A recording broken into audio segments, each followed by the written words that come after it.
Hi, and thank you all for joining us today. We are broadcasting live on the United Public Radio Network and the UFO Paranormal Radio Network, 105.3 on the Gulf Coast and 107.7 FM in New Orleans. Hi, everyone. I'm always so excited because today I'm going to be speaking with Michelle Desrochers again, and I just enjoy every moment of our conversations. And of course, we're going to be talking about grieving and attracting unwanted energy, attachments, or entities. And then we're going to be hearing about Michelle's ET experiences. So I'm really excited about that because I have not talked to her about that yet. So, of course, welcome everyone to Ethereal Encounters Unveiled, where you can discover your truth. And today we broadcast live on the United Public Radio Network and the UFO Paranormal Radio Network, which is 105.3 on the Gulf Coast and 107.7 FM in New Orleans. Please join us in one of our various chat rooms and make sure you connect with Michelle. I'm sure she would love to hear your comments and take your questions. So I'm not going to read Michelle's bio because I think everybody knows who Michelle is, but of course she can add and introduce herself. So Michelle. Hello. How are you? I am well, thank you. I'm always so excited to talk to you. Oh, thank you. I try to be interesting, Oh, you always are. You always are. You just exude something. I don't know. It was the same on TV and I saw you. It was just great. Oh, thank you. You're welcome. So let's just go through your background for a minute because not everybody knows who you are, although I think most people do. But let's just give them a little bit of a refresher as to somewhat of your background and your past history and maybe what you're up to today. Okay, of course. Well, I've been in the paranormal field or the field of high strangers probably for about 20 years. And my background, of course, is I've had a lot of experiences, which we can definitely talk about. But I am a world traveler as well, and I have experiences everywhere. I only stay in haunted places. I love it. But media for me, which I've also done in the last 20 years, has opened doors that would not normally be open for most folks. So I'm very, very humbled. My area of study has always been more malevolent cases and trying to figure out the schematics behind it, because it's not always, a demon. I know television will have me do that, but no, it's not. There are no such thing as experts in the field. I believe we're all students, and it's what I consider myself to be, is a student. So that continues on. And of course, I have branched out into many different fields of high strangers because I realize they are all connected. And that comes through evolution and research and all the time put in and the constant research. So as far as projects that I'm working on, my first love, of course, is always consultation. So I consult, and I have in the past consulted on television shows and various types of media in order to create something, whether it be a television show, whether it be putting people into place, whether it would be just, bringing it to air. That is what I'm doing now on something, a huge project on a show that hopefully we'll start filming next year. So that's what I've been up to. That is super exciting. And of course, we can't get a little more information about that. I wish I could. What I can tell you is it's not going to be what people think. It's not going to be a paranormal show. It's not going to be that sort of a show. It's going to be an incredible location that is going to touch on some pre-Columbian stuff, on stuff that is ancient cultures that have been to this side of the world, that people would be just like, well, what do you mean? Because you don't realize how far back everything really, really goes. There will be areas of high strangers, I think, that will rear its head because of the site. It's a very extraordinary place, and people have been dying to get their hands on it. And I've just been fortunate enough to represent it in the past and very well connected to it, very protective of it. And I think the producers that I'm working with right now are just the right people to do it with integrity and do it justice, because there is stuff that's just not been seen on this side of the world that is going to make people scratch their heads and go, oh my God, what the heck was that? I Oh, promise you. I promise you it's going to be phenomenal. that sounds so exciting. I can't wait. Yeah, I love it. No. Oh, Comments. No, it's not. No, could be just as good, but no. I mean, I think that would be fun too. I could totally see you on that show. There will be things, I think, because of the state that the location where it's at, it's known for some pretty crazy things within the state. And we're looking at about probably 30,000+ acres of location here. So we know there's high strangeness within it as well. So it's just going to be a whole melee of a gift that keeps on giving. Ooh, so exciting. So today we're going to talk about something that's been very near and dear to my heart. So I'm pretty excited to talk to you about it. We're talking about grieving, as I said, and attracting unwanted energies, attachments, stuff like that. Mm-hmm. So real quickly, my husband passed away 3 years ago. And thank you. And I was married for 47 years. So it was quite the devastating turn of events in my life. And the grieving process was just, you can't explain it to folks that haven't gone through it, because it just sounds like a bunch of words, but it still continues to today. But when it comes to attracting negative entities, I can totally understand and feel to my core how that can happen. And real quickly, I'll tell you, for the first year, I had a battle with them on the daily, Michelle, to a point where I almost stepped off the planet, if you get what I'm saying. I do. So the only thing that saved me was prayer. I had to pray through it every day of my life, still do. So that's why this topic really has a lot of deep meaning for me, because I experienced that. I felt those demons personally. I have experienced those entities in my life, and they are not pleasant. They are rough to get past. So in your expertise, let's just go through step by step. So, and it doesn't have to be through death, grieving. We can grieve the loss of a job, the loss of a pet. I mean, grieving is expansive, right? So, I don't want folks to think, oh, well, I didn't lose anybody really in my life, or no, this grief takes on many, many forms. So let's have you, if you don't mind, go through, let's define what grieving is, and let's just take it from there. Like, start with that. Grieving is exactly what it is. It's a sense of loss, and that comes on many, many different levels. A loss of a child. I lost both my parents recently within 15 months of one another. Ooh. And I always thought that, because I always look at death differently. I've lost people through my life, and I've always known that it was another level of life, that they have simply just shed the vehicle, sort of thing. Oh, Michelle. And they shed the vehicle and they move on, because the essence doesn't die.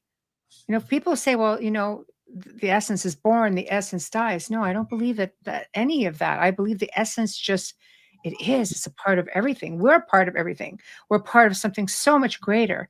And I think we tend to lose sight of who we are, because we don't often get to come back here with a bunch of memories. It's like we're here for a reason, and not having those memories with us in many cases tend to get us to learn that lesson. And sometimes you have these incredible children who are like, oh yeah, you were my mom in the last life, and you're my spouse now, or or you were my dad in the last life, or my wife, and I find sometimes it can hinder you, because I've done past life regressions and things of that nature, because we have that sense of missing something. That's another form of grief. We feel like we don't belong. We're missing something, where we have a void that we cannot explain, like someone didn't come back with us. They may be our love in this life, or in the last life, but in this life, they might be a child. And so we're connecting differently. But, like I've always been extremely attached to my kids to the point where they've said, we're just attachments. Be quiet, little attachment. So that's the kind of the way it goes. Yes, I am. I'm a crazy mama. But with that being said, trying to go on the journey of exploration for me with all of that opened doors where I realized I've had past loves and I grieved their loss of not being here with me because I started having memories of that. And that was a tough pill to swallow. And Yeah. in communication, they were just like, we can't tell you more because it was hindering my path here. Right. But now we're here in the physical realm. We have our tribe, our people, our Mhm. spouses, our children. So I know what it was like to lose my parents. It was still a little bit different than my parents. The grieving was just more intense than I thought it would be, obviously. And I don't mean to sound cold. I've just been conditioned, I think, because I come from a gifted family, of Right. mediums. So I was taught that way. It's like, no, you can still see them. You can still feel them. You're still going to know they're here.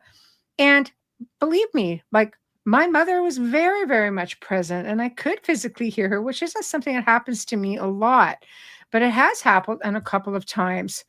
Whereas my dad is a bit more silent, but he's left little signs. So there's that reassurance. And that's how it all starts, I think, with, wanting to know things if they're present.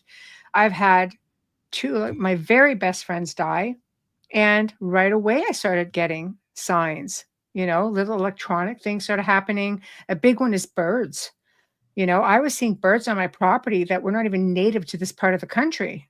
Wow. you know and I remember having a white dove that for over a week sat over top of one of my door frames, to the point I got so concerned that I called a friend of mine who dealt with exotic birds, and I said, I'm very concerned for this dove. I'm leaving food out for it and seed and things like that, but he goes, I'll come by and pick her up or him up, maybe, people let doves go at weddings, and he was set to come on a certain day, and that bird disappeared.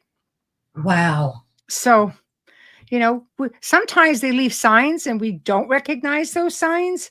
And, life happens. We don't always know what to look for.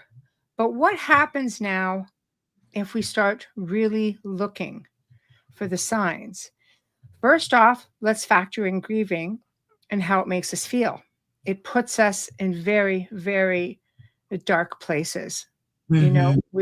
Our sorrow, our sadness, um, some people can't come out of that. And just so you know, Carol Ann, there's no time limit on grieving.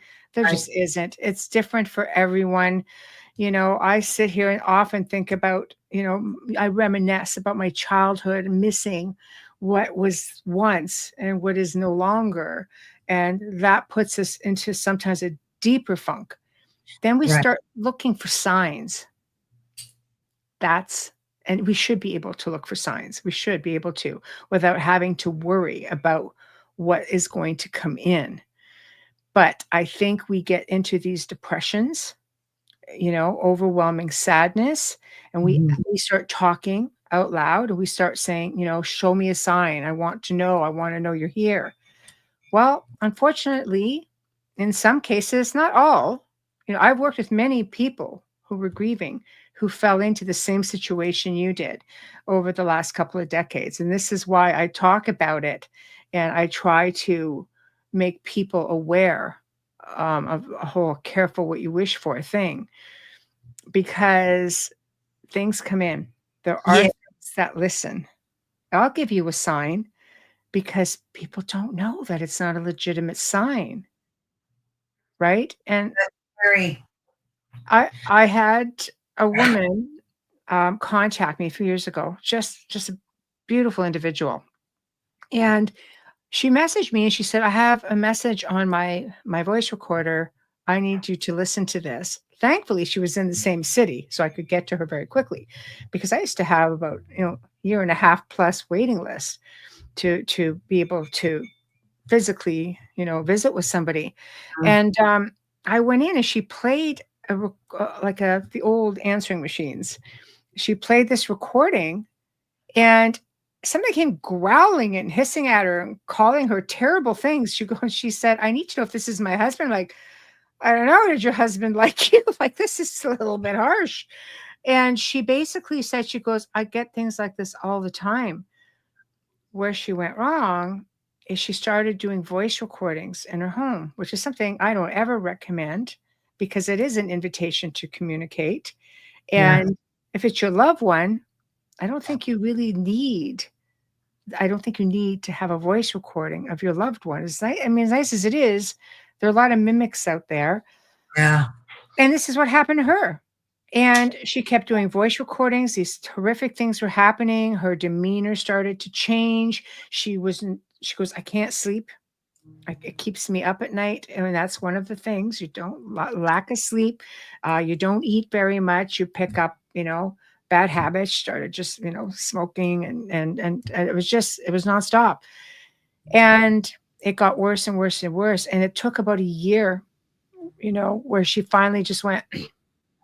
She kept her husband's car in the garage, never opened it because she wanted the smell. I mean, I understand all those things. I do.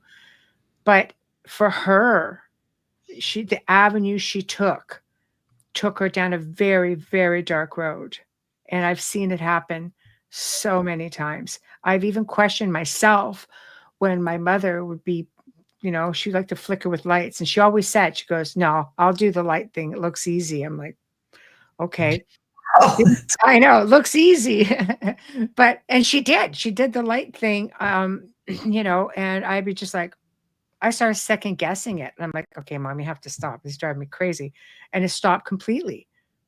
And I wow. then started in the bathroom one day. I'm like, "Mom, I'm having, I just really need to be by myself to do this." And it stopped. So anyway, but it's sad because of all the people who I've helped and consulted with. I don't know. I often wonder, did I jip myself out of a moment of communicating with my loved one? Or, was it the onset maybe of something because of what I do, just waiting to get the foot in the door? I stopped asking. Before my husband passed away, we would always talk about, well, if you die first, make sure you come back and give me a sign and I have have that too. those Yeah. kind of conversations. And we Yeah. kind of promised each other that. So after he passed, I waited a month, 2 months, and nothing. And I would ask him, like, where's my sign? And then it just didn't feel right. And I just stopped doing it. No, but you went with your gut, Yeah. and that's pretty much what we have to rely on. We can't second guess that. I had a very dear friend of mine, an ex-boyfriend's mother. We were very close because he and I together probably about 5 years, and she was very spiritual. And she said, "Whichever one of us goes first comes back and leaves a sign." She goes, "It'll be me first." But she was at the time she said that she's only 49. I'm like, don't be silly, But I mean, I'm like 24. She, so she passed 2 years later of cancer, Oh, and 2 weeks passed, and I came home at the time, and my boyfriend at the time, he just sat there in the chair frozen. I'm like, "Yes, is there something wrong?" Because he was not talking. And he just pointed to the answering machine. And I went, "Okay." He goes, "I need you to tell me what that is." I just like, all right. So it was one of those old tape machines, and it beeped through everything, right? Every time a message, it would beep and it would play and mhm. then beep. She channeled through about 5 spaces. And in the background, I could hear faint music like a radio. And they do ride the radio waves. I've Mhm. learned in research, they ride the waves, so they can do that. So it made sense to me in later years what that was. And she used to call our cats fellas, the fellas. They were twin white cats. And she'd say, "Hello, fellas," right? And that's exactly what she said. But it was in her voice from when she was sick, which was strange to me. But she just said, "Hello, fellas," and then continued to channel through and phased out. So I said, "That's your mom." And I knew it was. It felt good. The cats weren't freaked out, nothing like that. He had never had an experience like this. I said, "It's a gift." So he Yeah. sent it to his father. His father listened and he started to cry. He goes, "That's her." And there was never any issues that happened after that. There was never anything, but that was her reaching out as promised. And she has come through numerous readings, even in current times, she has come through. So that was a gift, Yeah. and it takes a lot of energy. Oh, So, yeah. you know, So, how do these negative entities attach to us? So they sense what? Our weakness, our vulnerability. How does that all work, Michelle? well, I mean, I guess I don't believe in experts. I can only go based on the people I've helped, which have been hundreds of people, 1,000 people. I won't go thousands. I mean, maybe people who watch me learn something, so maybe it applies. I don't know, but the people who I have worked with independently, who have been in this situation, it always seems to be the same story: looking for signs and then getting that sign. Sometimes people go looking in a way where they'll get a Ouija board or they'll just start doing voice recordings. I think people need to understand, because the Ouija board is a stigma. They're used to the Ouija board being a communication device, but so is a voice recorder. So is a pendulum. One of the harshest I've ever worked, I don't like to say case, but families I ever worked with, was a woman who took her mother's pendulum to communicate with her, thinking she was in communication with her. And within, I would say, couple of weeks, all hell broke loose in the house. It didn't take long at all. Jeez. So I think when you take a device, the device is one thing, but the intention is something else. You are making an invitation for something to communicate with you. And a lot of times that is where it starts, is this communication. Show yourself. No, you don't want to do that. Your Right. loved one, if they have the energy to manifest, because oh my God, it's happened so many times to people that I know, you know, a nice, it's a healthy, I've had family members do it for me. I've had friends do it for me. And I know it's them. I feel that it's them. But when you invite something in, and it doesn't feel right, and believe me, it won't, because it's not them. They don't just leave you, and depending on your religious background, there are different, like the Catholics, we understand, is like 30 to 40 days, right? And then they move on. And it varies depending on different, religious faiths, but they're there. And in the first few days, they're usually very active. It was for me. It was for many people that I know. They're Mhm. very active. Sometimes they come in visitation where it's not like a dream. It is so real. And you're having a conversation and you remember the visitations, unlike maybe a dream. You remember, you feel every aspect of it. And it's very emotional. It truly is. I mean, I've had him come to me in my dreams with such clarity that I remember them as if it was a real event. Is Mhm. that what you're kind of talking about? Like it felt Um, so real. Yes, absolutely, because visitations are, um it's just them in your altered state. Your subconscious opens wide up, like Mhm. wide open. So, I've had them with my grandfathers. I've had them with especially my one grandfather. He was really good at that. Uncles, cousins, um, my best friend. She came Yeah. to me and I'm just looking at her, and I just remember sitting there having a conversation, and because we were very, very close for 30 years. And we were childhood friends from the ages of like 6, right? And she died when she was almost 30. And I just said, you know, what am I supposed to do with that? Because I could never remember things. It's just I was always so busy. And she was always the one that held the memories and said, "Do you remember this? Do you remember this?" I said, I just remember saying, "I'm never gonna remember anything ever again." She just and she goes, "You'll be okay." And I went, "Okay." I just needed her to say to Yeah. me, "You're gonna be okay." And she said, I'm happier than I've ever been.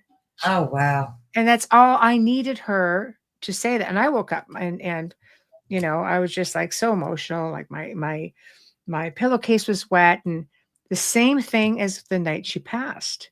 She came because she used to say to me, "When I die, just going to come and stand at the end of your bed." I said, "Do not freaking do that." I said, "You will freak me the heck right out. Do not do that crap to me." She goes, "Okay." So I sensed when she passed because she was in hospice. So I sensed when she passed, and I sat there with my covers going, "Where the heck are you?" I was sure she was going to do it, but she did it because they respect your boundaries, right? Right. But but you can have fun times with that. But what I mean is the feeling was always good. Yeah. I don't know. I thought maybe because I believe we have angels and demons around us all the time and Mhm. influencing us at some point in the day. And I thought maybe they preyed, like the demonic forces preyed upon our weaknesses during this time, due to Absolutely.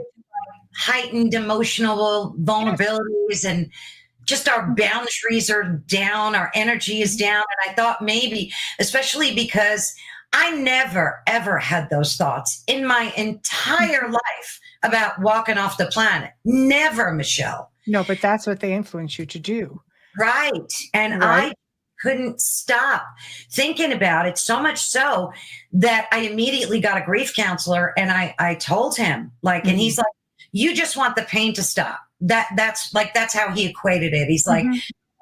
you're having those thoughts because you want, but it felt like more to me. It Mhm. just didn't feel good. It Mhm. felt like something nasty. Suppressing. Right. Yeah. But this is what they do in any case. But I mean, heck, there are people out there who'll do the same thing. They'll kick you when you're down, take Right. advantage you in a vulnerable state. But there Right. are things out there that prey on us when we are in a vulnerable state. And basically, when you're dealing with grief, they're going to give you what you want. They want that invitation to come into your life. Once they do, it's a little bit tougher to get rid of them, and they just keep playing in the background like a puppet master. But you'll find the same things happen to people who have addictions, people who suffer from anxiety or depression. They can create these feelings, but they can also amplify these things as well. And the way around it all is mindset. It's really about being in charge because we really are. We are a superior being. Of course, they would have you think the opposite, but Mhm. we are superior beings and we are in control. I've seen people, when I go to their homes and I'm just like, just say what you feel and just bark it out there. I always tell people, hold your ground, but don't be challenging because that's a whole other situation. Right. I've seen people haul off screaming at something. I mean, I wanna jump out the window. I just screamed, "Ah, get out of my house." I was like, okay. So so they just need to know that there's someone in their corner who believes them, like something has come in and infiltrated my space. But some counselors, because I know there are counselors out there who delve into the supernatural as well. They seem to have a very good understanding of it. And I've done television segments with people like this, and they're just like, no, we know things come in during this time. And it's very refreshing to know that there are some professional people out there who are on board. Because if you're getting medication for something, for a depression or even, like I've worked with people who've had right off the bat, the counselors have said, no, this is schizophrenia. And they put them on medication. When I worked with people, I have to get permission from their doctors, Right. especially if they're on medication, to work with them. I always get it. I always get it, but it's always the same thing. Don't let them go off the medication, even though the medication isn't working because maybe there's something else that's influencing them. So I was like, no, never sway them to do anything else. We just sort of try to get in there to figure out what is making you feel this way. After you've been in it for so many years, you know what the signs are. And people Mhm. are telling you the same thing. You sort of have to say, okay, we have common ground here. There's definitely something amiss. and they're not all wrong. Yeah. How did you get rid of these? Like, I'm sure you've had cases that were so authentic to you and knew it was some type of demonic attachment. How do you get rid of them and protect yourself? Well, I've had a demonic attachment. Growing up, I had one in my teens and aging myself. It's not like we had a lot of paranormal television to give you any ideas.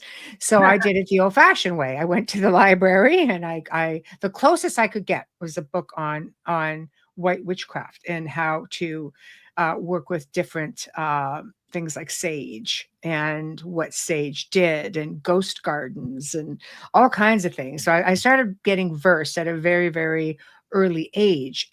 And again, I have to say, mindset. I changed how I was looking at things. I put myself in control and I started just working within my space because the house is, I had two younger sisters, and my mother, also thankfully gifted, would be just like, I don't think so. So together, I mean, we were able to work this through, but it's a matter of, do they ever really leave? You know, Ah, it has to start with you. Most of the people I've worked with, I would say 90% of the people I've worked with have indulged me in the fact that I have educated them on um, how to empower themselves, how to take control, but how to do it properly. For example, people will say, oh, just sage. Okay, first off, you're not going to be able to sage one time and think your problem is solved. right. On an average, okay, because I won't say it's never been done. I don't want to be that person, but it becomes a bit of a lifestyle change because it's almost like you go from having a bullseye on your back and you want to make sure that you don't keep getting hit. So lifestyle change. And I speak from experience because that's exactly what I did. I started saging like in early days. It would be like 3, 4, 5 times a day whenever I felt something come in, because it wasn't about the sage necessarily. It was about the intention that I was putting out there in the Right. act of clearing. It was the power behind the words I was using to enforce what it was I was trying to project, right? That is the key. Dark things cannot survive in a positive space. The Mhm. reason things get amplified is because they want to amplify your grief. They want to amplify your fear. So they do things to amplify that and they're able to feed off of that. Is that their end game, to feed off that, or is it so that you do like something drastic to yourself or others and then they just keep feeding off that energy? Is that like, what's the end game for these demonic things? If you're dealing with a demon, okay, because sometimes, believe it or not, there are other entities out there there have been malevolent human spirits who can really give you a good go at it as well. But if this is what you're dealing with, it comes down to essence.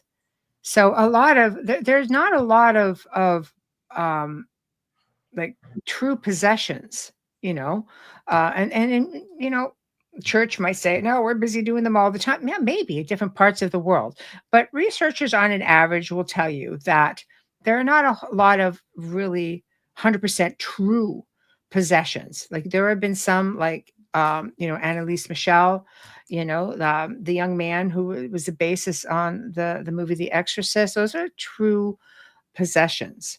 And it's not like they're in there all the time, right? Like, I think it took what, 8 weeks for the young man who was part of the Exorcist story to be Yeah. exorcised. Like it was like a bit at a time every single day. So it's not always like what you see in the films.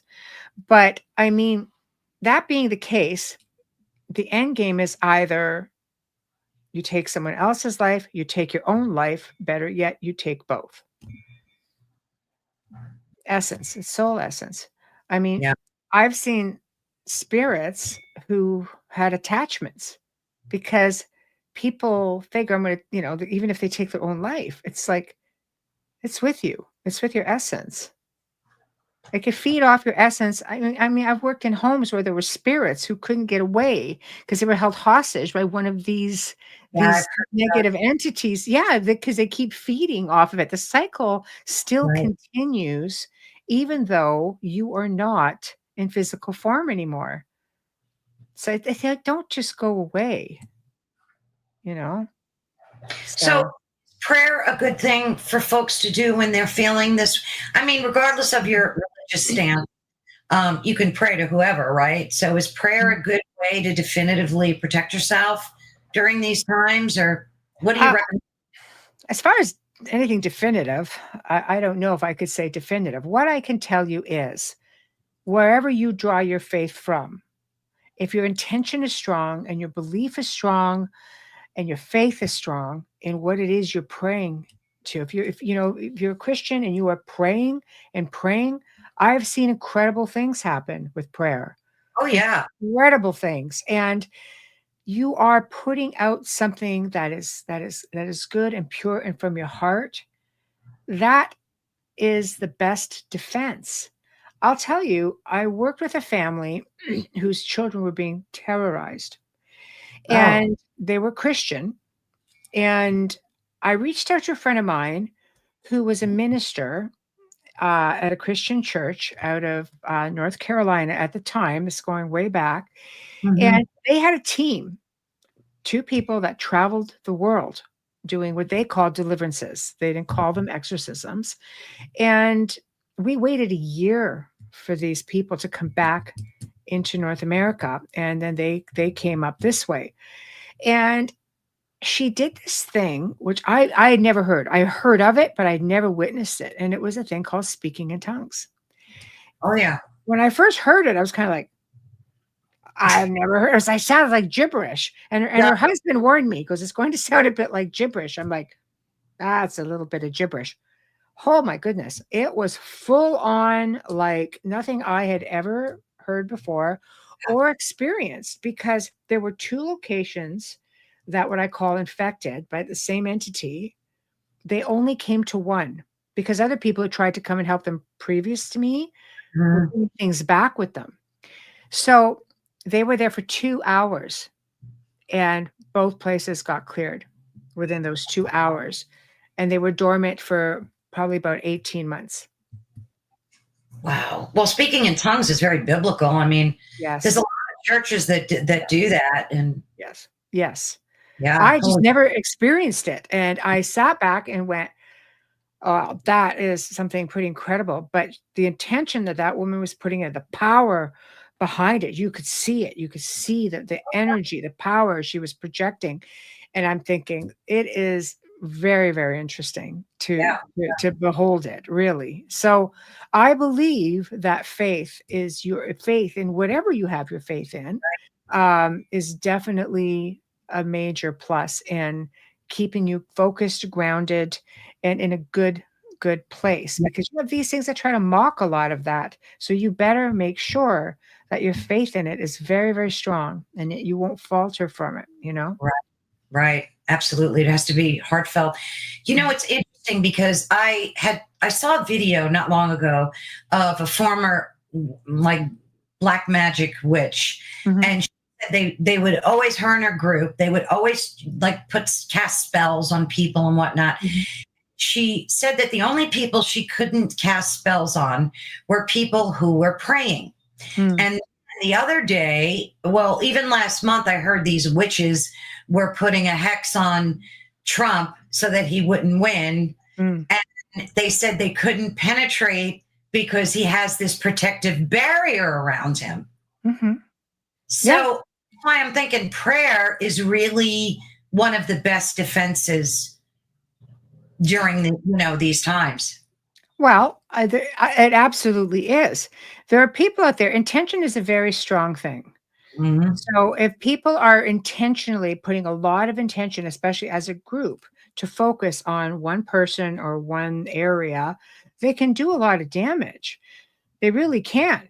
It just may be that, he has his own protection in place, Mm-hmm. that even goes beyond his faith. We know what the media tells us, about the man, and you love him or hate him. I mean, both sides.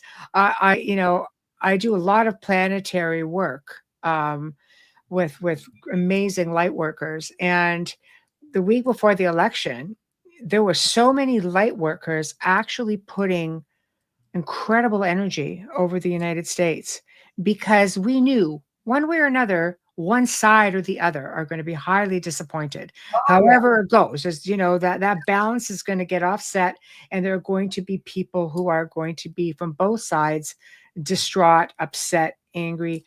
And people projected so much kind energy because they anticipated there's going to be a media blackout, there's going to be riots, but there wasn't a lot of that. Nothing bad, thank the Lord. Nothing Yes. happened. Yeah, so I don't know, did all of this incredible light and intention sort of ease off this Yeah. surging energy? We don't know, but it works both ways, because as light workers, you can project and put out so much amazing energy that people absorb it. Try putting that into the collective consciousness. Yes. Michelle, what about that event that takes place? I think they do it every year now, where they have this global meditation, and Mhm, then they monitor it, like they have some type of gauge to mhm, monitor the energy or the positive vibrations it puts out. I mhm. mean, that's like kind of scientific proof, isn't it? That like this global meditation does work of putting out, It's light. energy. It's Yeah, it's energy. Energy exists. You have to realize that our essence is pure energy, and right. we're in a body that is primarily water. You ever tried putting energy and water together? One amplifies the other. Mhm. We are incredible beings of light having a human experience, and I think people forget the fact that we really are incredible beings of light on a human journey. Do we attract angelic beings too? And like on the flip side of the coin, how do we come in better contact and tune into them? Because I try so hard to do that daily, and sometimes it's challenging to do. What advice do you have to attract the positive instead, our angelic guides? Raise your vibration. Light Nikola Tesla always used to say, the universe is about vibration frequency. A lot of spiritualists will tell you the same thing. A lot of light workers will tell you the same thing. I will tell people who I've worked with, I say, open the windows, get some fresh air, do some grounding. If it's nice where you are, do some earthing, best kind of grounding you can have. Hug a tree, they'll exchange energy with you. They're sentient, right? And it's like people don't realize that. Hug your cat, hug your dog, dance, live, love, laugh. I say it all the time: live, love, laugh. Raise your vibration, because negative things cannot dwell within that space. It Right. starves them. But what it does is it brings incredible energy your way. I've had incredible, I mean, unbelievable dark experiences, because that's what I worked in. Because I don't know, I guess some people just have a knack to be able to do it, and other people don't want to do it. But Right. I've had really amazing, um, angelic experiences, or experiences with light beings, whatever that case may be. And when they come into your space, it is unbelievable. But I would also talk to them every night. Like, as a mom, I never went to bed without saying, putting an archangel every corner of the property, and saying, if anything puts ill intent, but I can work energy, I can spin that around and put things in place that if somebody's projecting energy or trying to get within my space, it's going to land them on their rear ends. But I would always put it out there to these incredible beings, and saying, if my children need me, make me aware. I like And they that. and they did. They did. There are many times I was woken up one time in the middle of the night, something sat me straight up I out of a had dead sleep, and I was just like, I had to catch my breath, and I look, and I could see my son at the time, who was 3, and he was sleepwalking, which I didn't know he did, and he was heading towards the stairs. Mm. Yeah, my Oh, husband at the time, he's like dead to the wind, and I raced over there, and I've had all kinds of experiences like that where they're freaky when they happen. they My are. one that I'll never forget in my whole life. My daughter was about maybe 18, 19, Mhm, and she was out with her friends. I was dead asleep, 3 o'clock in the morning. I jumped up like you did, sat mhm, straight, and mhm. I turned to my husband and I said, something bad just happened to Leslie Ann. And turned long story short, she was in a really bad car accident, and See? I knew exactly what the Mhm. deal.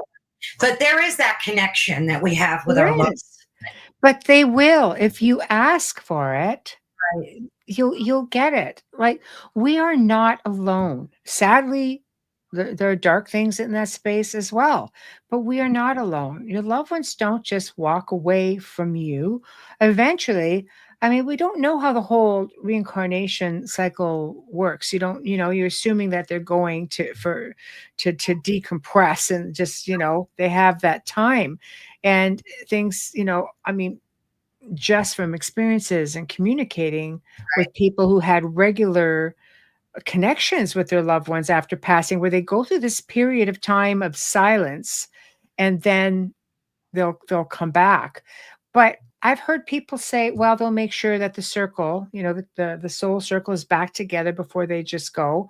But then there are others, if you have something to do and you have a mission, you didn't get to finish it, they can just pop right back in and begin again. Because you hear about these stories about a baby being born in the family, like literally a year after, let's say, grandma passed away, and then this little one's got all the characteristics grandma used to have. And you're kind of like, and nobody's heard from grandma at visitation mode for a long time. We don't know.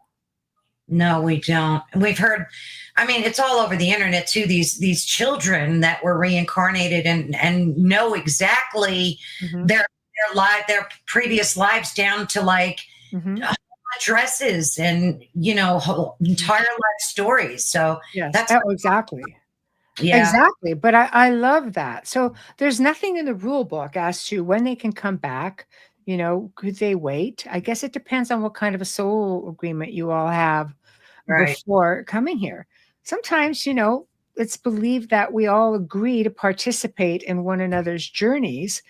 Like you may say to me, I have to come back and I want to experience this. Will you come with me? It's like, I don't want to come back, but I'll come back for a little time, but I'm going to die as a baby because I don't want to be here long, but I'll give you that experience. Okay. So we're just like, oh my God, I lost my baby, but because we can't all remember what the agreement was, right? Like, if that's how it works, like, you're just taking this guess. If you can end up with a really incredible medium that can tap into the Akashic records and say, no, no, this is the plan, it's like, oh, all right. So now you're not so angry. You realize that, you are helping one another on that journey. Sometimes people, I just read something today. I'm going to end up posting it, I think, because I loved it. You sometimes we have people who you wish that would just be a part of your journey forever, part of the story, and you realize that maybe they're just part of the chapter. Right. And it's like it's a hard pill to swallow, but when you think about it, like I've taken my circle and I've just crunched it right down, because as we evolve, we want to be around people who are more like us. Absolutely. And right, and you just find that you have I don't have a lot of time in my life. I try to be really good to the people that I hold near and dear. And you know, because I'm a mediocre friend, I'll tell you, and it's not on purpose. Like, you need me, I'm there in a freaking flash. And I will like I'll be that person just, dragging the body down to the forest to help you bury it. Like, I will be there. I'm just kidding. It's a joke, but So that's, I'm there. that's so true about you. In the short time that I've gotten the pleasure to know you, Thank you. are so thoughtful, even via text message. Like, Right? I've honestly, I'm not just saying that to blow smoke. You are Thanks. thoughtful people. You're considerate, and it comes through even through the internet. So God Thank bless. you. I Thank mean, you. Thank you for that, because it is part of our evolutionary growth. You just I always say, just be a nice human. Absolutely. It's really few and far between these days. And I know you're all out there, but I think you just have some people who withdraw because there's just so much crazy out there. You know, maybe you just don't know. People are just okay. I'm done, right? Exactly. But Exactly. Yeah, you kind of get to a point where you stop talking to these people and you just talk about the weather and nonsense because it yeah, just resonate and you can't force people into your truth. You know, they have to find their own path. I think, and say even like considering what is in our truth, it's so much as our paths are all different, and not everyone is meant to follow. They have Right. to go at their own pace. And I don't ever like seeing people drop out of my life. You know, I'm a really busy person. Sometimes if you want to spend time with me, we have to be sort of, you know, in the Mhm. same sort of space or mindset. And because it makes it really, really hard. I don't have a lot of time for long conversations or things like that. And since taking on this other project too, like my research is just tripled, but that's okay because I love it. So it is what it is, right? But no, I think I like people in my space who respect my boundaries, who respect me enough to respect my boundaries.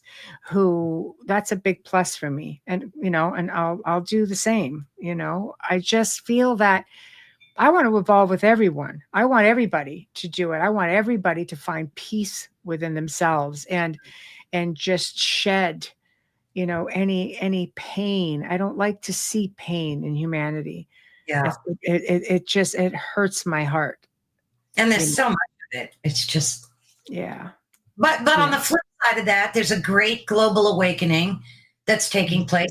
Mhm. I've met some folks that are experiencing it, Mhm. and the joy they're exuding when they talk about it, it's a wonderful thing. So it's a double-sided coin, you know. Mhm.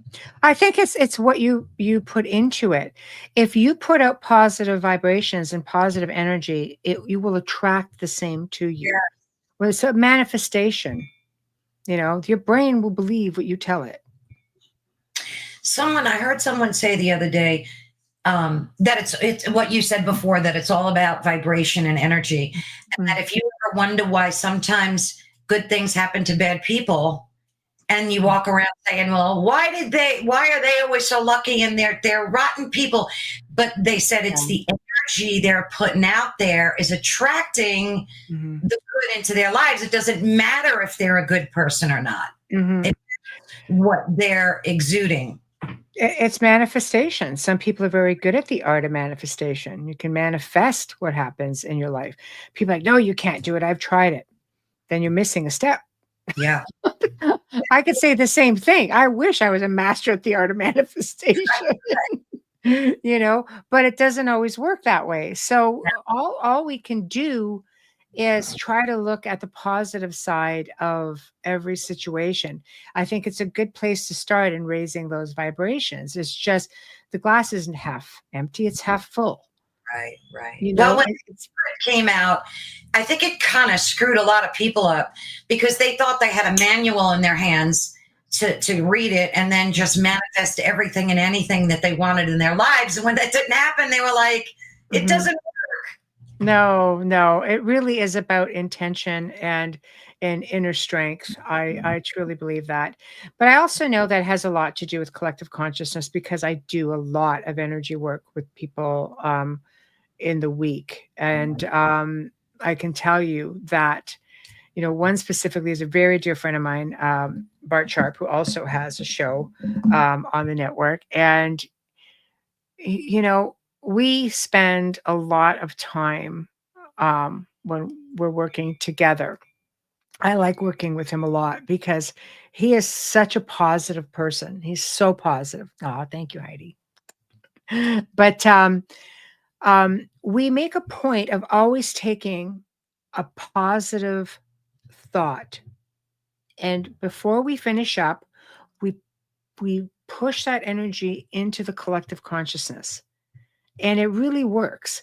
I was just talking with my guest last night on the show, and I said, You know how I realized just how contagious it is and how fast it works its way around is I would experiment with it. And one time I took this really obscure word, and Heidi, was on the show last night, probably heard me say it, but I just went, the first time I did, I went with the word swell because nobody uses it. It's a word back in the 50s or 60s, right? So I put swell out there into the consciousness. All of a sudden, I started seeing it in like I posts know. Isn't and that a movie. I'm just like, so I started putting little trigger words out there on a daily basis, and you just see it move around. These are people from different parts of the world. So I'm like, okay, so if it works like that, now I'm going to start changing those words. And when you're doing energy work, a lot of the people I do energy work with are very like, no, no, we're all about it. And we just put in these positive thoughts and well wishes for people, messages of love. Oh, I And love that. Are these clients, if you don't mind me asking, are you working with individual people or is it groups of no, people? I work independently with individual light workers Nice. because this is what you do. And a lot of it is planetary stuff. That's more specialized, and working planetary stuff is really what it is, working with the planet and the energy lines and power spots and things like that, which in turns helps the wildlife and whales and all kinds of different things. And it realigns things that may be, malfunctioning or been manipulated, things like that. Talking about like the ley lines and Things like stuff. that. Yeah. That's a perfect segue for us to talk about their ET experiences. Mhm. And I'm so excited to hear about them. But briefly, I just wanted to let everybody know again, thank you so much for joining us today and listening to Ethereal Encounters Unveiled with our guest, of course, Michelle. And we're live on United Public Radio Network and UFO Paranormal Radio Network, 105.3 on the Gulf Coast, 107.7 FM in beautiful New Orleans. And thank you all so much for your support. So, Michelle. Well, I've had experiences. It's strange because I started, I guess, reawakening over the course of the last probably 4 years, maybe 5 years. And I've realized that maybe some of these paranormal experiences that I was having in my youth were maybe either strictly extraterrestrial or a combination of both, because both are very, very connected. For example, contactees have reported all of a sudden being having extrasensory abilities like amplified. I came back psychic. You hear that a lot. Sleep paralysis, aside from scientific explanations, you have it in the paranormal. It would be known as, pressure on the chest. It would be like the Hag syndrome, but contactees or experiencers who have described abduction, for example, have reported the same sort of heaviness in the chest. And so things like that, the demonic, for example, well, they're known for sulfuric smells. Well, Mhm. contactees have smelt that, especially with grays. So the sulfur smell. So there's just a lot of crisscrossing between the two. So growling, all right. So we're looking at perception.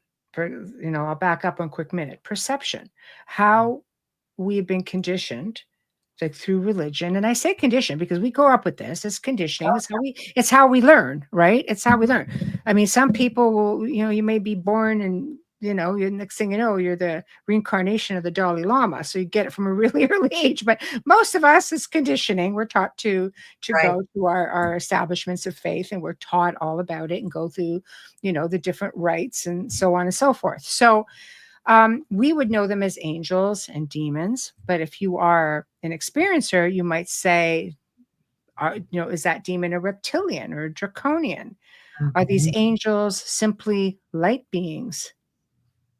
Right? So is it a perception thing? I know that I've always seen UFOs. I remember being 7 or 8 years old watching the skies because back then there were no satellites, maybe one. right? You know, I was so fortunate to grow up in an incredible area in a valley on a lake, you know, in the north. So we didn't get all these crazy city lights. We had beautiful, you know, starry skies with the northern lights and, you know, meteor showers. Like I grew up as a part of all of that. And I have a much better appreciation for it now than I did when I was 16, going, I'm so far from all my friends. You know, like, why do we move here? But I now am like, God, it was a great childhood. Right. So I found myself, I would often see things just zipping across the sky. And I saw it all the time. And I would watch the night skies form. I just have to get a drink. Sorry, it's dry in here. I remember my grandfather having a telescope. I was only 4 or 5, and he always had a telescope sitting there when we visited. And I asked my father. My father was a funny guy because my mother was very open about all of this. It's her side of the family was supercharged with seers and energy workers. And, you know, I had a great grandmother or great grandmother actually, who was more of a shaman type, you know, the village healer kind of thing. So I grew up with this sort of stuff. I went on to find out that my father's family was very much the same, but he didn't like to talk about it.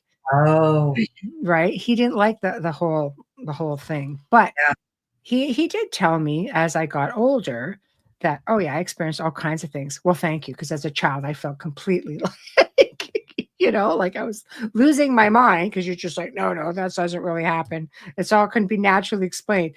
But he used to see crafts a lot as well. He'd see things zipping across the sky. And so it's like, all right, we were experiencing this. And I tend to wonder, because I would have been too young to recall things like missing time. I spent a lot of time, like we had a huge mountain behind us, and I was always up there, dark or not. Like I would go climbing up there from 8, 9 years old into my teens. I loved it up there. You know, I'd share space with, you know, wolves on the neighboring mountain. We'd just sit there and look at one another, and I didn't have any fear of that.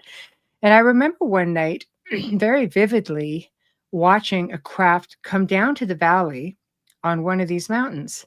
And I sat up there for about 20 minutes, and I was just on the hood of my car at the time. I was probably about, you know, 19 at that point, and I'd just gotten in. It was probably about 2 in the morning, a cold, blistery winter evening, just very crisp.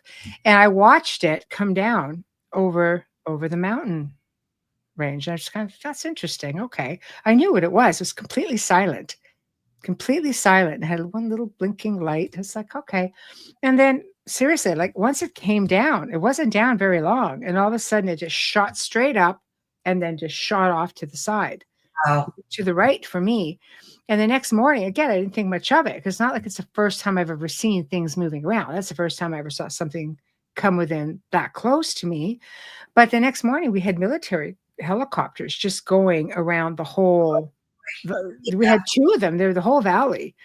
And I was like, oh, wow. Okay. So obviously that got picked up. But I often wonder, you know, how much of this did I didn't know better. Who was it? What was it? I seem to always know things. I seem to always be able to, like, very heightened, that's for sure, very, very heightened.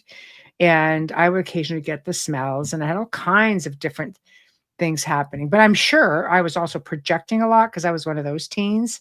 Like, it was really high energy. So it's just like I could wing things around. And it happened with, my own daughter, especially. It's just all those female hormones and change of life because we're very emotional beings. So when we go through menopause or we go through let's face it, puberty, we're capable of doing some major emotional upheavals. A lot of poltergeisty kind of activity, like this kinetic kind of energy comes in. Yeah, right. Yeah, exactly like that. Yeah, exactly like that. I remember my daughter one time saying, she called me, I was out, I was at work. She was there's a statue moving across the table. I'm going, I promise you, the house is not haunted. Stop it. It's you. Stop it. And she's just like, Oh, and she did. Once she was aware of it, it Right. Yeah. stopped, Stopped. Right. Yeah. Yeah. right? I heard of that happening a lot to people, Mhm, like moving things too, like, mhm. things disappearing, and it's the person moving stuff. It is. It's psychokinesis as well. Right. And I've worked with a lot of people over the years, and I know there's nothing there, but I know, I'll try to find out from people, okay, what are you going through in life right now? Like, you're high stress, menopause, like, what is it? And if I'm dealing with teenagers or preteens, it's the first thing that you look for is just, okay, are they going through this major change of life, and they're Absolutely. emotional, and everybody in the house is experiencing this upheaval. It really does happen. You have a lot of logical explanations. TV's just not interested in hearing it. It's so weird because after my husband passed, I fully believe that I created this problem. Everything Mm, in my house broke. And when I mm, tell you, and my house is not that old, it's only like 20 years old, mm, but I think it was me, I swear, because I was broken and I mhm, just wanted to like emanate that. When I tell you I've had 20 things break, mhm, like every month it was something different, like kitchen appliances that were not old, my garage door broke, like, and then I woke up one day and said, I have to stop. This has to stop. And then mhm, I started breaking myself. I mhm, broke my finger. I broke my rib. So it's really, and I never broke bones in my mhm, entire life, but I mhm. really think it was me. So I just made a decision to stop the crap. Like But I'm over that's it. just it though, right? You put yourself in the driver's seat, and things will start to manifest a little differently. Oh yeah, I think we create so much of Mhm. this ourselves, We and do. like realizing it is a Mhm. way out. Like, you know what I mean? No, it's true. It's true. We absolutely do. And I think we have to be mindful of our own energy, and what we put out there and how it affects other people. And sometimes that's a work in progress. Like sometimes I'm just so busy that I don't even really think about things like that. I'll just, project to the people who, live around me who are talking to me. And I'm just like, what? And they're just like, did you miss everything I just said? Yes. And he's sitting right across the table from me. It's like, yeah, pretty sure I missed it all. Right. So it's just, but that's how it works, You But think put that intention out there for these ETs so that they do come and visit, or because some people have, like, I know somebody that does documentaries, really good ones, mhm, and he's got a group of people, and you mhm, mentioned this, that you had this experience. mhm, He actually called a craft mhm, to come, and it did. mhm. uh, It's can you called a CE5. Yeah, that's a CE5. That's a whole other movement now. Um, for me, that's exactly what I did because I knew I was having experiences, and it's almost like they were like as a child, I wiped that out. It wasn't a thought. When I got older, even when I saw that craft, I knew, oh, it's a craft. My mm, grandfather saw them. My father saw them. My mother saw them, and it went back to like when I talked to my parents or my mom, especially before she passed away, and I'm like, "Do you ever have any experiences?" mm. Right? And she said, "Oh yeah," and she basically said like she was pregnant with twins at one point, and she goes, "Let's just say one was there and was born, and one wasn't." Oh, So we're kind of like, okay. And we left that alone, right? So um, it was just weird. So years go by, I didn't even think about it. And I was filming in a location. Um, and when we were driving back from this location, this big blast of light, it almost looked like something iridescent and like shimmering. It almost looked like a clear plastic bag is the best way I could describe it. mm-hmm. Shot over the road, like, we were in a truck, so we're high up, and it shot over the road. It was higher than a stop sign. And when we looked down the other side, because my first thought was, what was that, a deer? Like it was really quick. It was really big. And Mm-hmm. I realized that there was a 400-foot drop into the river. Oh, wow. And it's like a deer would need to pick up speed to do anything like this, and it's got nowhere to come from. And then when we stopped and I looked, there was nothing there, like nothing. There was nothing standing there. It just shot through, and nobody wants to be that guy. But I look over at Wayne. I'm like, and he looked at me and goes, "Did you see that?" I'm like, "Oh, thank you for saying it, because I didn't want to be the one to say it." Right? And we're funny like that. So I see lots of stuff, and I just don't want to be the one who sees it all the time. And he goes, "No, that was ridiculous. That was crazy." So I was just like, "Okay." Didn't think anything of it. It was like, "Okay, we've had an experience. We know the area is heightened for experiences." We're like, "Okay, leave it be." So probably about I don't know. I would say a few months later, um, we're at home, and we had a big Gothic Revival manor house, and it had a big tower, and it's from 1874, 1875, something like that. And so it's high up. The traffic lights can't get into that top window at all. And there was a big church across the street, so it's not like anything come beaming in at you. Because I know, as a researcher, I watch, I Sure. just sat there and I watch. How are the lights hitting? Are there any mirrors that it's bouncing off of? What is it?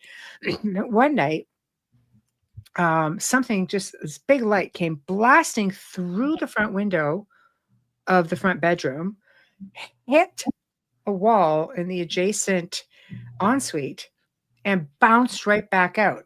And I'm just like, I'm awake, lights are on, going, what the heck was that now? So I did not know what any of this was. I just sat there going, okay, didn't think anything of that either. I just let it go. So, I just finally in my mind, I knew what was happening. You just want to explore it. I think it's a comfort level thing. And I wasn't sure if I was comfortable with it, because I had just worked with so many, like, so many dark things that Yeah.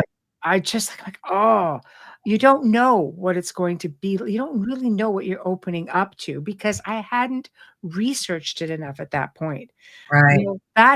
Those are the experiences that put me on a different path. Hmm. So, in my mind, I just sat there and I'm like, okay, I'm ready. So then little things started happening. Like, I would wake up at night and I'd feel hands on my head like this. Oh, And yeah, I know. And I think one night I might even have said, touch me and I'll break your freaking arm. So, because I'm startled, right? I'm just like, it could be, in my mind, it could be anything touching me. Like, I don't know that it was going to be, ET, for example, right? So this happened a few times. And one night I was getting ready to go to bed. I wasn't asleep. And I'm looking, and again, we just had the shears open because nobody could see in. I just love, like, the moonlight and everything else. And there's what appears to be gray standing, like, literally beside me.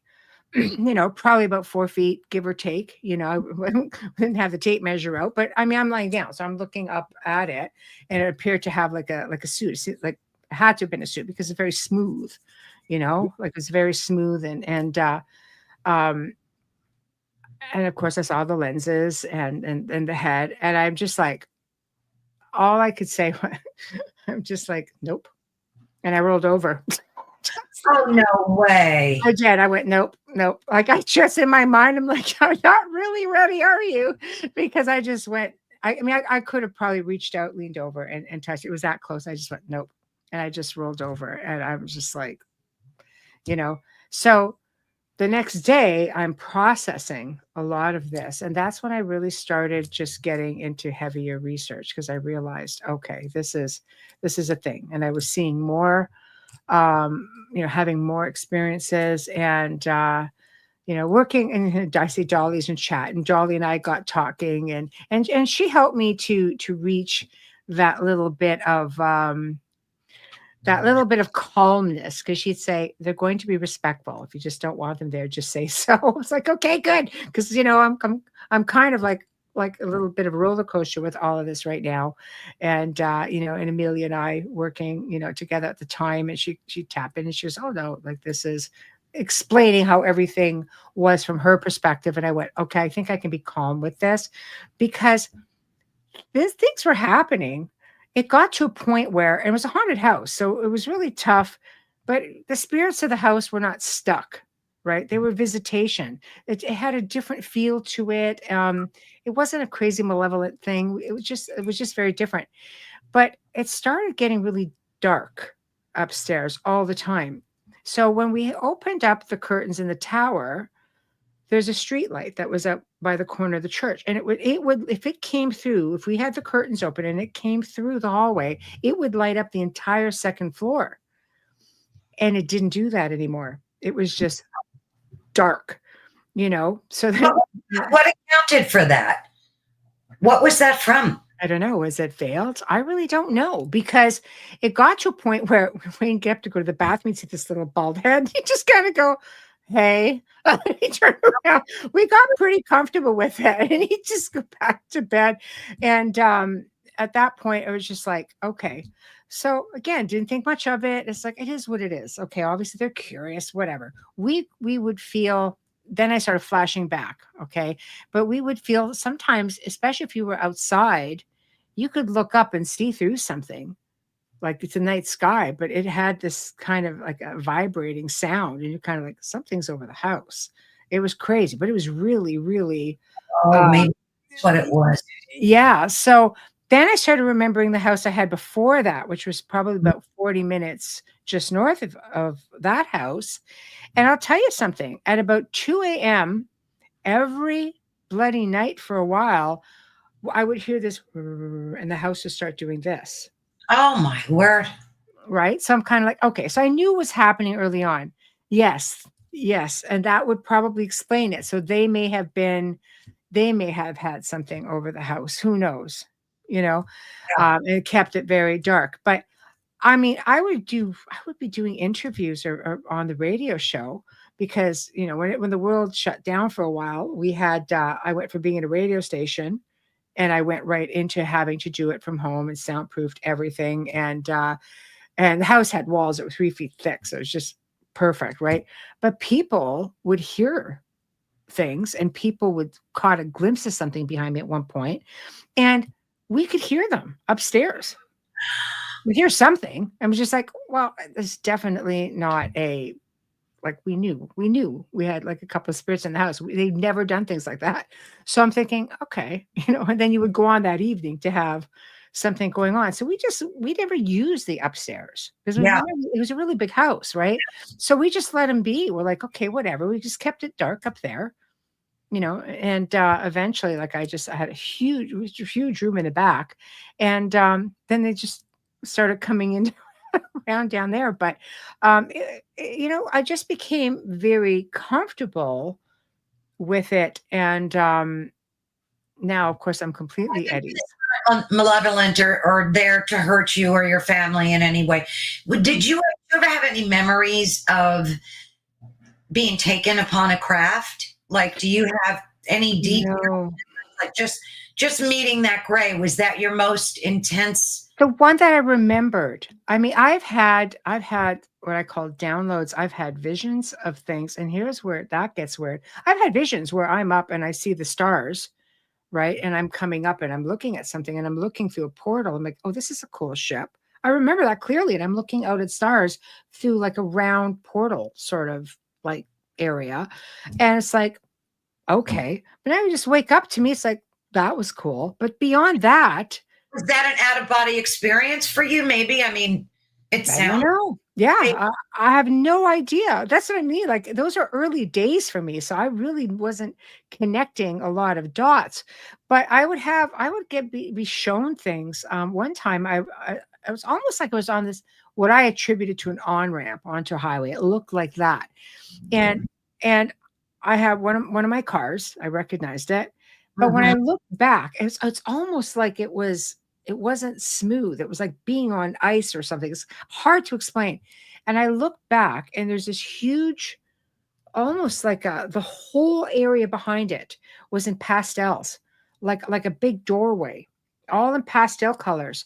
And I remember looking back at it, and then all of a sudden it was just like it was gone. However, I would say about a year later, maybe a bit more, driving, and it's early evening, it's bright out. And I look, and Wayne is driving. I'm like, it's the same large, this big arch almost of all these pastel bright colors. And I'm looking around at everything else as if there's nothing, and it's perfectly defined. And I'm like, okay, I need to see if this is something natural. So I just looked at him and said, do you see this? I mean, you can't miss this. We're driving right into it. It's massive. And he's like, My goodness. he goes, I don't see anything. I'm just like, okay, so I'm either losing my bloody mind or I'm really looking at something that I saw in a vision, which, by the way, was only about, if I had to go from a span of driving distance from point A in my vision to point B, it would be like a 5-minute run. Of Wow. course, it'd be in the distance, but 5-minute run driving That's it, towards. Michelle, I'm sorry? when was this? When did this take place? That would have been about 2 years ago when I drove into that. Was When we were that driving- your first, like, encounter with anything Um, related, or have you had anything more recently? No, there's been little things. Like one time, a couple times, and again, I won't say recent as in like yesterday or this month or since moving to this house, things have been a lot quiet. I think it's just because of accessibility may be different.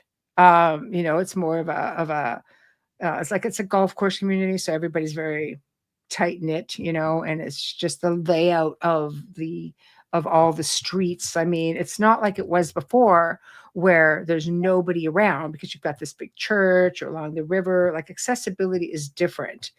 But even up to that point, because we've only been here, it's not even been 2 years. We could just be driving and we had something float right over the truck that just looked like I guess like a little double pyramid hexagon thingy. Yeah, it just floated right over the truck. We're just kind of like, we're driving, so we're just like, okay. Preston, Dolly, you're in the chat, but I could swear Preston had the very same thing. It was weird. Dolly, you'll have to. Yeah. I could swear he said he had, I think early on, he had some type of orb or some type of. It was lit up and it was coming across. And then probably about, I would say a couple of months after that, and don't quote me 100% because like I'm going back 2 years ago, but it wasn't far after. And have you ever seen those Chinese lanterns? Oh, like, yeah. You know how they float? There was something that I questioned him going, is that a Chinese lantern? But it was going over this the freeway bridge. But then it just, when I got a closer look at it, because it started kind of coming this way, it wasn't. It was just this light anomaly that had this funky sort of shape to it. Right. So I don't know. Like I can't. I know that I've become more diligent now about when driving, or especially if somebody else is driving, I'm always watching the clock. It's almost like I just need to know, because sometimes because sometimes, like something either seems like it's taking extra long to get there, or it just seems other times it's like, should we be at this point already? So maybe you are experiencing some missing moments, or it's possible. It's possible. Like here, my problem is, Carol Ann, is that I have a very busy life. So my phone has a bigger hard drive than my computer. Okay. This is like a portable, and I am constantly getting messages, and I am always on it. Always, always, always. Business, business, business, business. I mean, I could have, an ET standing right in the middle of the road. And unless Wayne said, hey, look at that, I would be going, I know. I miss good stuff. Like I was in the haunted forest of Romania, and we came back to her hotel, and my friend's like, do you see all this going on right now? Because something followed back. And I'm like this. I was so happy to have Wi-Fi. I'm like, no, what? And she was that. And I went, what'd I miss? This is my life. Okay. So it's my own fault, but this is what I mean. Like I miss a lot. And I think I I'm so guilty of it because I always say to people, we need to stop letting life take over, because if you get a sign from somewhere or a loved one or anything in your environment changes, like the example I use is if you left a glass on the table, you went to work, would you come back and say, oh, I left a glass on the table? And if a glass is moved, would you know that the glass is moved? Right. Because life just doesn't give it to you. So I'm like, Right. yeah, just slow down. Yeah. For the record, everybody, do not take my own advice when it comes to that. And I miss a lot of amazing stuff. All I know is if I saw a gray standing next to my bed, I would not have rolled over and just said no. Last night, I heard somebody call my name as clear as a bell for the first time. I've never heard anybody say Carol Ann so clear that, and it was a woman's voice. Dolly, was that you? I don't know. But I heard it as loud as, and I was like not falling asleep, but it was like pre-sleep. But you know when you hear something and you know you heard it, like it wasn't in my head, and I jumped up and I wanted to get freaked out, but then I said, no, I'm not going to get freaked out. Whoever it is, I just went, hello, and I just went to doing what I was doing. But you see, but that's what I'm saying. You have your own bit of defense mechanism. For me, I was taught, remember, I work with a lot of malevolent energies. So I grew up even with my grandfather, just, saying, you know what, even if you feel it, don't give it to them. Right. So that was part of my upbringing, is even if you feel that fear, don't give it to it. Acknowledgement is empowerment. This is something that you always would hear me say to people I've worked with. Acknowledgement is empowered. Just don't give it to it. I see something. There's part of it, in seeing this, it was very unexpected because I was just sort of settling in. So I think I may have questioned it at one point, but I realized I was very wide awake and I'm looking right at this guy. Yeah. Yeah. And for me, it's just like, it startled me. And I think in my mind, I just wasn't ready to deal with it. So it was sort of like, nope. But did you want to turn back and look at turn back. I did turn back. I did. I sat there for a couple of minutes. So it wasn't right away. And I did turn back. I just kind of like, there's nobody there. At that point, it was gone. Oh my goodness. Then I questioned, did I really see it? But I mean, I'm wide awake. I hadn't fallen asleep. Right. So yeah, see, like Dolly, was that it was a woman's voice. Yeah. Dolly was the first one I thought of because I asked her to come and visit me some night. And I think she did last night. Dolly, it was like maybe 10:30, but I heard it so clearly. And never in my life have I ever heard anybody call my name while I was in bed. And it was so loud and audible. Yes. But I think it was you, Dolly, but thank you for coming to see me. That was See, I think, because like I said, you startle, but if you can, try to make sense of it. And I did. For me, it's just like, wasn't ready to tackle it. And there were times after that, up until we moved here, and every now and then little things happen here, but then I could hear shuffling around and I'd be just like going, okay. But I just got to a point where I was very used to it, very comfortable. And I would just say, oh, let me just fall asleep. Then I don't care. I'll go to work. just, whatever it is you want me for, just let me sleep first. And it did. I would fall asleep like that. It really is for you to have to get that message out to folks that you're in control of, the situation. And because people panic, like I wanted to panic and I didn't, because we've talked about this kind of thing before. And I just refused to get scared. And it was great.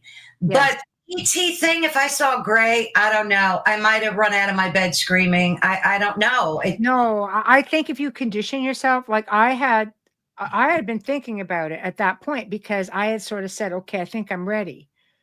Right. So I think I'm ready. And I pondered all this and things started, when I made that telepathic in my mind, I think I'm ready. I clearly said, I think I'm ready. Clearly I was not. Clearly I was not. But I would handle it much differently now, because now sometimes we'll get weird odors that, I mean, I can't even explain what the odor is, and I've researched it, and people can't seem to really come up with. It's like a smell that they really can't. There's no explanation for. Is, We've smelled that. No, no, is it's not. No, it's not sulfur. No, oh, I know sulfur. Yeah, what yeah, kind of no, smell is it? You can't describe it. I can't even describe it. It's just like, is this a chemical type smell? Is this I thought maybe ozone, but no, it's not ozone. Is It's it a something else. burn? Does it smell No, like burn? no, No.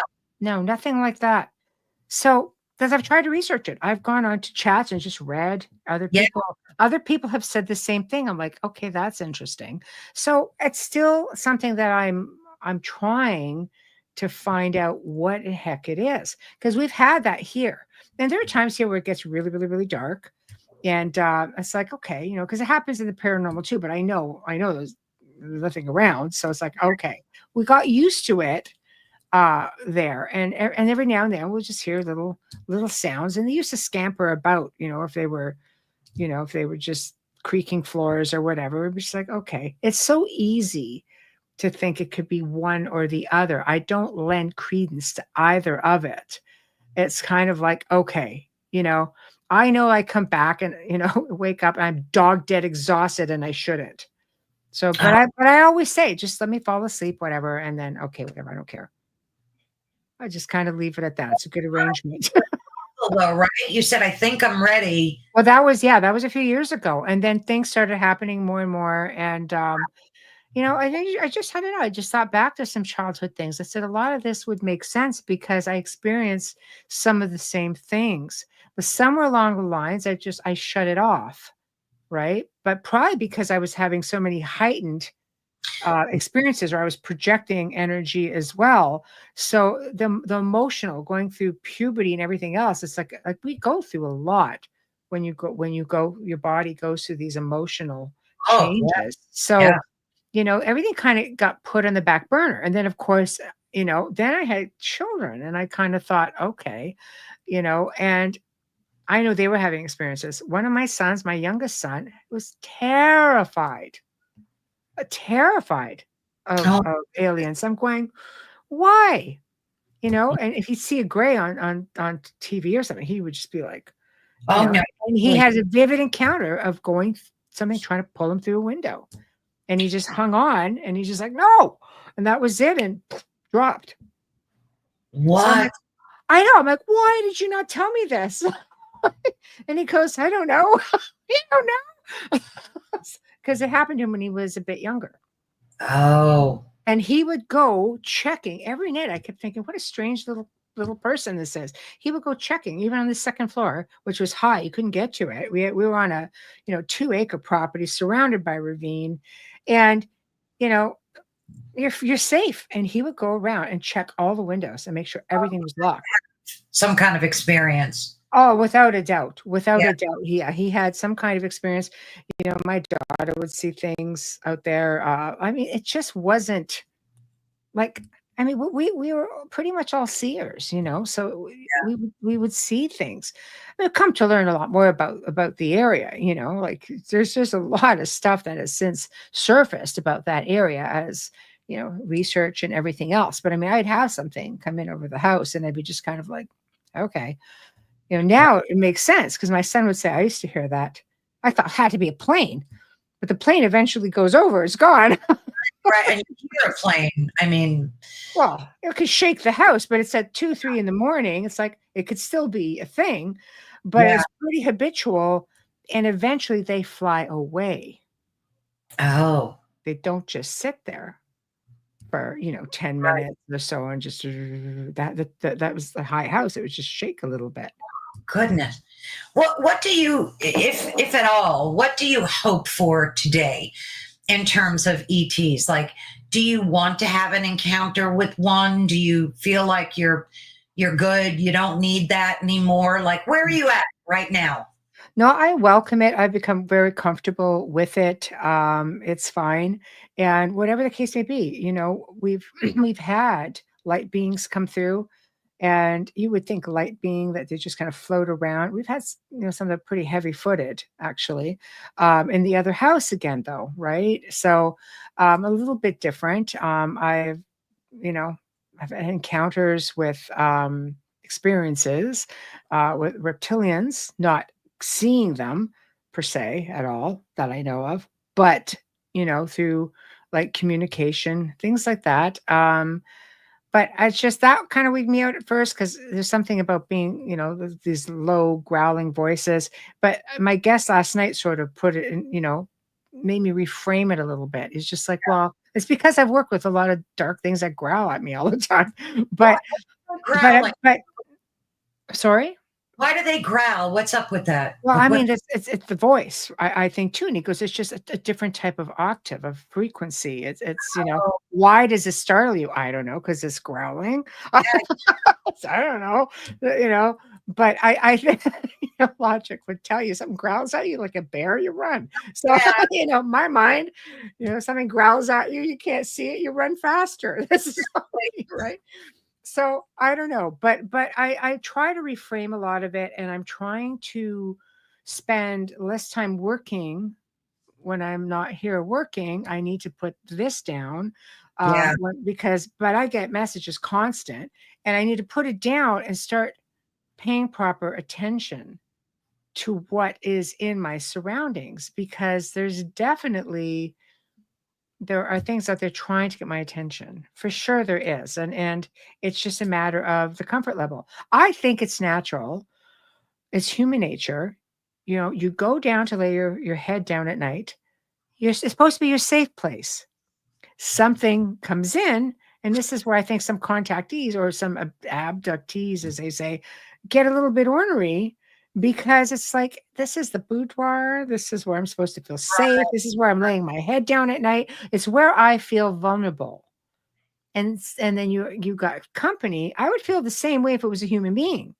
Intrusion is intrusion, right? Intrusion is intrusion. So at that point, that's where I think, it's been trying to separate the two. That's a good Yeah. point. Intrusion is intrusion. Um, because I know that Dolly said when I had my last conversation with her about this kind of topic, she said that if ET doesn't abduct you, they have to have your permission. 100%. Right. You So just have to remember that when you're threatening to snap their arm when they touch you, remember things like that. Yeah, right, you have to remember that you did agree to it all. It's true. exactly. Yeah. Yeah. And that's the thing. It's just trying to get, I think, to that comfortable medium. For me, it was just saying, for the love of all that is holy, you got to let me fall asleep first. And I found that they were, and I would actually fall asleep really quick. So it'd be like, okay, thank you. And you wake up and you're kind of like, oh my God, they worked me hard. I'm tired, I'm sore, like whatever the case may be. Yeah. But I find it, for me, that was very helpful, and trying to make light of it, because I don't want to diminish anyone else's experiences. There are people out there who have horrific experiences. I think you have to ask yourself, what are you dealing with? Are you dealing with ET? If you are, which race of ET are you dealing with? They're not all friendly. Bad people, friendly people. I imagine it's the same thing. Some people, is it maybe another organization who's responsible for all that? Some people are having horrific experiences, and I do not want to take away from that. I have been fortunate that mine have not been, and that I have been able to become very relaxed about it. But I started like anyone else. You jump out from around a corner at me, I'm going to jump. Yeah. Same thing. Somebody comes into my private space without my, Right. catching me off guard, I'm going to react. And I'm one of those, like, I'll give you an example. Wayne one time just had this huge bubble wrap, and he popped it right beside me, and I grabbed like a book that was this thick and hauled off and wailed him on. Boom, Oh, just like that. I said, I'm sorry. It was a reaction. So he goes, you Wow. hit me with my own book. I'm like, I'm sorry. It's the bubble wrap. It startled me. So when I startle, I react. Well, that kind of makes sense. I know. Did, Sorry. Sorry in advance. No. you've been in the film industry for quite some time. Did you Mm. ever think of making like a documentary about your life, since it's been so unique and exciting and different than most people? Have you ever thought about that? Well, I have amazing friends in film, and the last I retired from film. The last project I did was a documentary, and it is on UFOs. And I do talk about how we had them upstairs, and that last journey for me to this point. And it hasn't been released yet. It's in editing mode, and Wow. yeah, he's wonderful. Aaron Daniel Annis is amazing. Well, Um, let us all, director, producer. Yes. you'll let everybody know, right? When it's Yes. Oh, absolutely. He tags me in everything. So, but I mean, I've had a lot of people say to me, would you write a book? 'Cause I'm not interested in writing a book. I don't have time, and I don't look at my story as being extraordinary. There are people who go through unbelievable things, and I have had a privileged life of travel.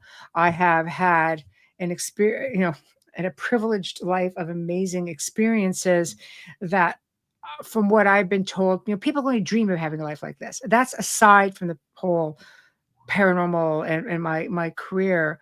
I've been fortunate in life, and I think we realize it more as we get older.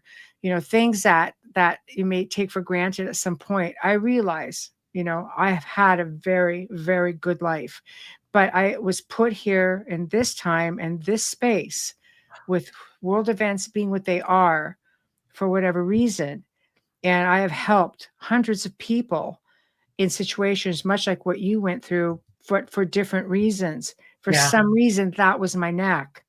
And I had other researchers say, no, we just don't want to do this. It's high risk. Can't bring this home to our families. Like, it's like, okay, no problem. And this is just the next leg of my journey. And I am privileged to continue it and humbled that so many people are interested in the things that I have to say. And when I help people, I am so honored that they entrust me to and their families to me and themselves to me. I've never been one of those people that could say, "You're lucky I'm here." No, yeah. I've been one of those people that's like, "Thank you," because that speaks so much. They're entrusting the most precious things to you, and that's their family, their children. That's huge to me. Beautiful Huge. for you to have. It really is. Not It many is. people say those kind of things. I Mhm. think ego kind of gets in the way, and clearly yours isn't. So it's really nice Thank to. you. I think we all have our moments of ego. I'm far from perfect. It can be a bit volatile, but I think, as Dolly says, warrior. Thank you, Dolly. I think I do have that energy, and it makes me a little rough around the edges sometimes because I am very much, like I would take one for the team, like I would. So, you know, yeah, So yeah. anything else in closing that you want to share about your ET experiences, or anything you left out? I mean, that gray thing was like mind blowing to me. You know what? It's probably going to be the most. I say that now. If I could, I wish I could remember everything, and maybe it's just my busyness up here that doesn't allow it. But or maybe there's just something. Maybe I've been told by other people that I'm protected for remembering it. So maybe it's just to keep others from getting into my head. I don't know. Caroline. I work with some extremely gifted people from all over the world, and I have for the last 2 decades. And I have incredibly gifted people come up to me, and there's no way that there's certain things that they could know. And they all seem to be in line with the Wow. same thing. So I'm fortunate that way. And again, honored, humbled. But I think that with the fear mongering that goes on, and again, I'm not taking away from people who've had bad experiences. I'm just saying that maybe in their, you know, give it a chance. Maybe for those who are looking to want to have an experience, CE5 has opened up a lot of doors for people, but it is a careful what you wish for thing. Like, who are you getting? You may get, incredible experience, and you may have opened a door that maybe you're not quite ready for. It took me a while. I thought I was ready. And I speak from experience. I thought I was ready. And it took me a couple of years from that point to relax into it enough to say, Oh, wow. yeah, oh yeah, it didn't just happen overnight. I said, I think I'm ready, and I'm ready. There's a lot Yeah. in between from A to B. So I say don't believe everything that you see out there. Do your research. It's very important. You should do your research on anything in life. I had somebody try to put a roof on. I'm like, I can't find anything on you. And I couldn't find anything on them. And I shooed them off the property. I'm Oh, sorry. Research everything. oh, absolutely. Yes, Absolutely. That's exactly. good advice. Absolutely, for sure. People think they're ready and they're not. So that's Mhm. really good advice. Well, thank you, Michelle. Thank you for having me. So riveting to speak to you and so informative. And I know folks are going to benefit from this too. And that's always a beautiful blessing. Thank you. Thank you so much. Can we do this again down the road? I know your schedule's crazy, but I I'm have always here on a Thursday because I have my own show Thursday nights. I'm never far. It's perfect.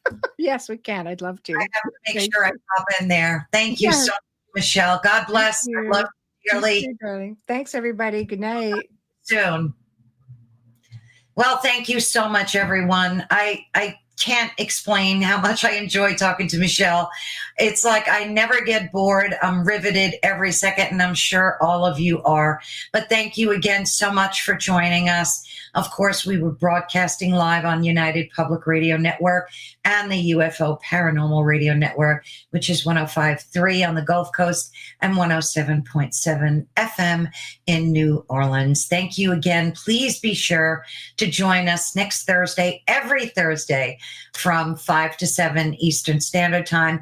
Of course, I share all this pre-information on all social media so that you can, with the link, of course. And of course, if you could give us a thumbs up and a subscribe, that would mean the world to me. That really would mean the world to me if you can head on over to YouTube if you're not there currently, and if you are, and give us a thumbs up and a subscribe. It would mean everything. Thank you all so much, and God bless.